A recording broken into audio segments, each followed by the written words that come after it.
Hey, welcome back to the Building Your Life podcast. My name is Doug Sandler, along with my fabulous co-host. He's actually the host of the show, and he'll be brave enough at one point to step into the spotlight. I did not realize you actually do this 5 days a week, the 5 minutes. I mean, I should know this. I'm with you a long enough period of time. But how do you come up with that much content, John? Well, the daily podcast is located on Substack. It doesn't get published everywhere like this. It's just out on public on something called Substack, and then I put it out there on LinkedIn and all my social media platforms. But it's really just so that people don't have to, really dig into the news that happened overnight. It's fairly short term in terms of what news we talk about, but it's long term perspective on the crazy noise. So the idea is for 5 minutes, instead of investing an hour or so every morning and listen to all different kinds of news and opinion and everything else, some of which is right, some of which is wrong, you can listen to sort of some factual information. And I'll tell you when, hey, this is my opinion on what's going to happen. Mm-hmm. But it is 5 to 6 minutes every single morning. I'm doing the research anyway. I figured I'll just talk into a microphone for 5 minutes and people subscribe to it. And it doesn't cost them anything.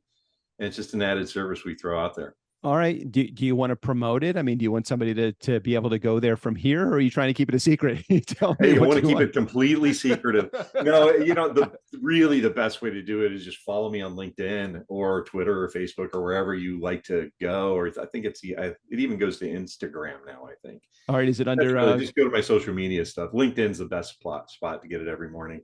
All right, we'll make sure we put a link in the show notes for your LinkedIn account. But is it just Guardian Rock Wealth, or is it under John Browning? It's under John Browning. Yeah, there's a Guardian Rock page, but really, just go under John Browning's easier. Okay. All right, cool. So the topic today that we're going to talk about on today's episode, this is interesting because I kind of fall into this perspective too. I think I mentioned last episode that when you started talking about Social Security, I was talking about my mom who is 90 years old. And on the other side, I have my kids that are in their late 20s, early 30s, and every once in a while they need a little assistance, either financially or just with advice. And I find that I'm in that middle, in that sandwich generation, because isn't that really what we're going to talk about today? So I'd love to talk about the complexity of the sandwich generation and what challenges that you are finding that your clients have that fall into that sandwich generation. Yeah, well, I'm there, right? I mean, I am the quintessential sandwich guy, and not just because I like sandwiches, because I do. I love sandwiches. And those of you who know me will know that I resemble that. I resemble that comment. I think we all resemble that comment. There's nothing like a good Jersey Mike's sub, I'll tell you. And they don't sponsor the show, but I love Jersey Mike's. Yeah, Jersey Mike's and Firehouse subs. Have you ever? Yeah, of course, love that too. Yeah. But this kind of sandwich is really a lot more uncomfortable. Doesn't taste quite so good.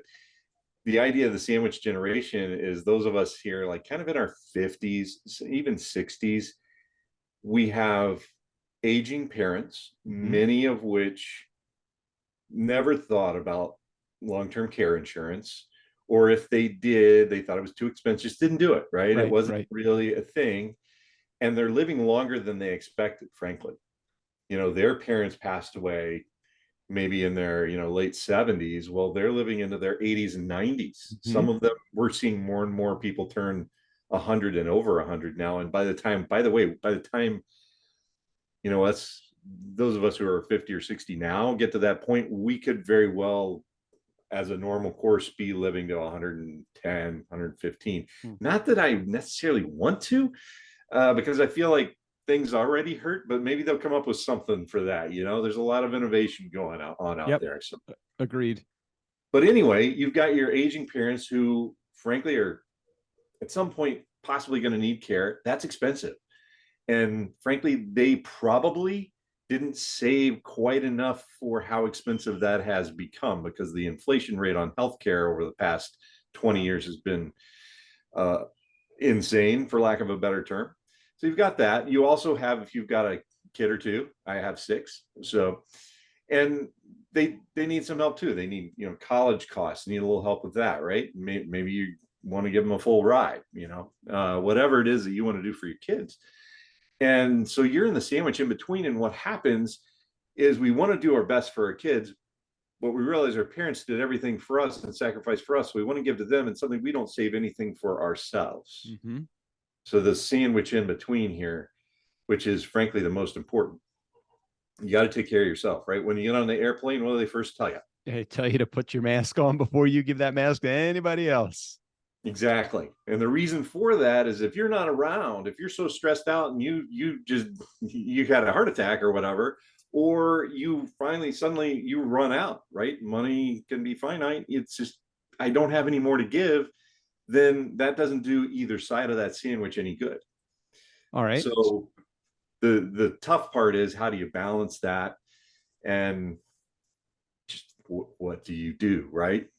All right, so let's talk about that for a moment. So you set up some scenarios here, which are pretty realistic for guys and girls, men and women in their 50s and 60s, where they have older parents, they have their kids or relatives that they also want to take care of, and they're right in the middle, and they still want to live their best life, and not now, and they also want to live their best life when they get to retirement as well. So how do you juggle all of that and still come out on the other side with a better life?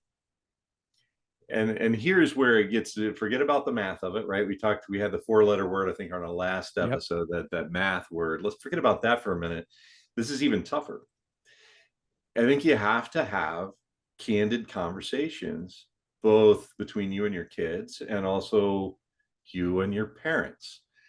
And it's inevitable. Everybody knows as we age, some things start to go wrong, and long-term care is, whether we like to admit it or not, it's like I think it's like 70% of us who live to 65 will need some type of care, maybe not full time, but Mm-hmm. some type of care in our lifetime. And the kids, your own kids, how much are you going to help them? And when are you going to help them? I think it's a great thing, myself personally, and everybody's different. That's why we talk about a lot when we're sitting down with people is, hey, what do you want to leave to your kids? And they say, oh, I want to leave, I'm making this up, I want to leave $100,000 to each one of my kids. Fantastic. How are you going to do that? Well, I've set this up over here. Well, here we get into this tax issue again, right? Mm-hmm. So if you leave your kids $100,000, you leave them a house, or you leave them a business, right, or whatever, that all is taxable. However, if you want to, instead of paying saving $100,000, what if you were just to save like 25,000 or 50,000, put that in, say, a life insurance policy that when you die, they get tax-free life insurance. Mm-hmm. So you not only did you not pay $100,000, save $100,000 and worry about not spending that and not living your best life right now, but you also gave them that money tax-free. Right. That's like way better, way better. Way better.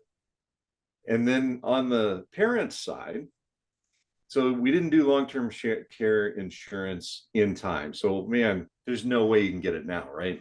You're too old to get long-term care insurance, right? Well, I don't I know mean, that as a 70 or 80-year-old, that might be the right answer, but as a 50 or 60-year-old, is that the answer? Or it might not even be right if I'm a 70 or 80-year-old. Can I get long-term care insurance, or is there an alternative plan? I think that you might have the answer here, John. I know, I was just trying to lead you down You there. did. You baited me on that one. So the truth is, up until you're about 80, there are ways, not necessarily get the traditional long-term care insurance like we think about often. And there's a podcast that we did on this show. It's been a month or so ago with a long-term care insurance expert. She's forgotten more than I know about long-term care insurance. And we did a podcast with her. But there are, and I've done this with several clients where they were in their 70s. It was too expensive to get the traditional long-term care insurance, but there are types of annuities. And as soon as I say annuities, a lot of people, especially if they're older, are going to say, oh, they're a ripoff, they're too expensive. That is just not true. Right. It's just plain old not true. It can be exactly what people need. And that whole concept of you can get guaranteed income. And I can't say that very often, right? But when you're talking about an insurance company, you can say guaranteed income. You can get guaranteed income, and that's worth something when you're in retirement, right? Yeah. At least when you're working and you're getting a paycheck from a company, I mean, they could lay you off, but in general, you know that thing's coming. Well, when you retire, there's nobody doing that except for you. You're paying yourself. If part of what you've saved up is not in some sort of guaranteed income, I think you might be missing the boat. You're going to have a hard time sleeping sometimes when the market's going down, especially when the bond market is going down like it has even this year. So there are annuities you can purchase that in the event you have a long-term care event, they will double in payout for a period of time. Those are fantastic. If in your 70s, traditional long-term care insurance is not economically feasible, right? Doesn't make any sense. You purchase this annuity and that's going to help take care of you, because again, long-term care is very expensive. And again, having that conversation with your parents, and I would recommend, because none of our parents actually listen to their kids. Am I right on that? Yes. At least mine don't, right? My in-laws don't listen to me. My dad doesn't listen to me. It's just a thing. Hey, right? It's okay. My kids don't listen to me either. And your kids don't listen to you, right? So the idea is, have an independent third party that knows what they're talking about and can explain this and can explain the steps logically, like a great financial advisor. I'd love it if it's me, but if it's not, find somebody who really understands this stuff to help you with your family. Talk to the whole family about it and put these plans in place, even if it seems like you're a little bit late. Good advice. Good advice. I want to go back to something you said at the beginning of this conversation, which I think is the biggest challenge that people have when it comes to finance, future, where they're heading right now, where they think they're going to go. We don't have a crystal ball. That's number one. But secondly, having the candid conversations with not only your kids but your parents as well. I think that's an integral component of making all this happen and actually getting you closer to building your best life, because you can, but you can't do it in a vacuum. You can't do it by yourself. You have parents, you have kids that are with you, and you need to share this with them and let them know that you're thinking about it. So many times we're either embarrassed to talk about money with our kids or our parents. We think it's a private thing. But I'm telling you, I mean, from my own personal perspective, with both kids and adults and parents living in this world, it's an important conversation for us to have, and to bring in a pro like John and his group over at Guardian Rock Wealth is a great starting point for you to start. So, John, how do they get in touch with you to get more information? The best way is to take out your phone, type in 321-421-5213, text the word life, just life, LIFE.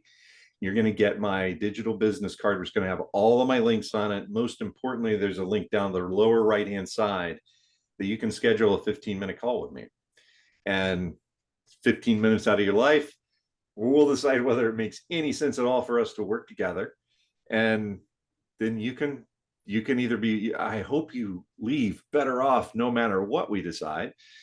And then also guardianrockwealth.com. You can get to know me a little bit better. Look at all of the free resources we have out there. And there's a contact us page there. Get in touch with us that way as well. All right. And if you're a part of the sandwich generation, which many of us are, maybe there'd even be a sandwich at either Firehouse or Jersey Mike's. That's right. Yeah. I'll meet you for lunch. If you're down here in Florida, I'll meet you for lunch. Absolutely. That's what I was going to say. Hey, look, John might be buying the first sub. So if you're in the sandwich generation, this is a good opportunity for you to meet with John. John, thanks for hanging out with us again today and sharing your expertise. All right. Sounds good. We'll talk to you soon.